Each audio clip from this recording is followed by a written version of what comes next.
Well, Daniel, tell us, why are you so passionate about young people? When we talk about play and we Hmm. talk about play outdoors and we talk about nature, I think it's a natural element that, yes, of course, we're talking about early childhood.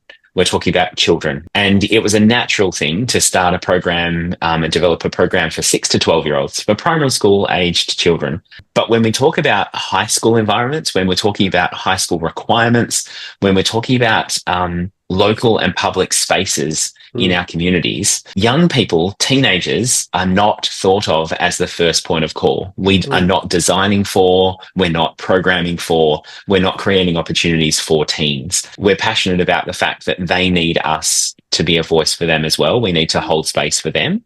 And as an organisation, if we say that we support and are passionate about making space for the realisation of Article 31, and actually all of the articles under the UN Convention on the Rights of the Child, then we need to be thinking about young people as well. We need to be holding space for that. I think we're passionate here at the moment in Western Australia.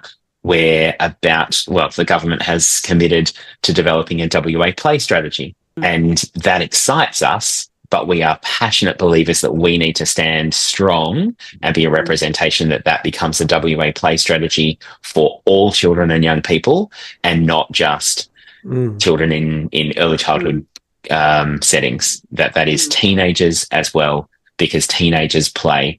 It's really interesting to me that we worry about transitions, say, from early years to school and USH, but then you get to this upper primary school age. So we know children from about year 4, a lot of them start timing out because they think the program's not for them. So I think that links into what you just said about teens play is a bit different to how we see play. As Daniel mentioned, how all these aesthetics look different, I think there's social factors that we're not talking about them. If you're not talking about youth, we're not talking about a very particular sociological factors which influences them. The sign of shame, the want to be accepted.